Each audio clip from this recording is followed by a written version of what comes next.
Shuhratjon Minchinordan kottej chiqsa aytasiz degan akalarimiz ko'p edi. Qaysi birlarini eslolmadik. Mana sizlar uchun 6 sotiklik kottej topib qo'ydik. Hamma sharoiti bor. Xullas bu yerda gaz, suv, svet muammo yo'q. Kollej mana yo'lda bo'yidagi ushbu kottejimiz ichkarida ham bor. Siz chiqasizlar, bitta taksini to'xtatsalar, sentrga olib borib qo'yadi. Xullas zo'r joy. Ichkarilarni ham ko'ramiz, ketdik.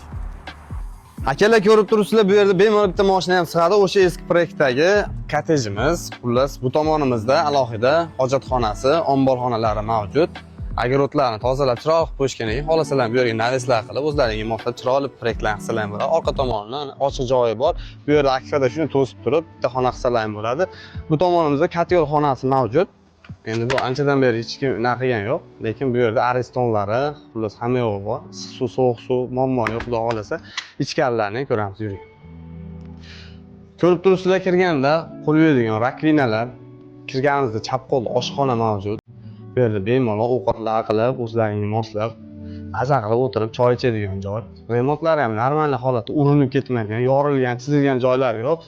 Xonalari ham katta qilingan. Bu mehmonxonasi ko'rib turibsizlar, keyingina bemalol 30-35 ta odam sig'sa bo'ladi. Bu tomonimiz tashqari tomonda, balkonni oldi. Bu baytda bitta xona qo'ysalar ham bo'ladi. Xo'p, kirganimizda mana o'ng qo'limizdan sanuzel kutib oladi. Remontlari ham normal holatda olgan odam mazza qilib yashaydi.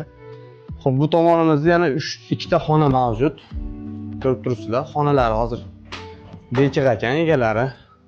Bekitib ketgan ekan. Xullas, bu xonalar ham keng. Dokumentlardan umuman muammo yo'q. Notariy samovarasida o'zimizga telefon qilaverasizlar. Ushbu joyda narxini 60 ming so'ralyapti. Ozgina sunnatiga o'tib beriladi. Kimga qiziq bo'lsa, telefon qilaverasizlar. Sog' bo'linglar. Kottej olaman degan aka-opalarimizga jo'natib qo'yamiz.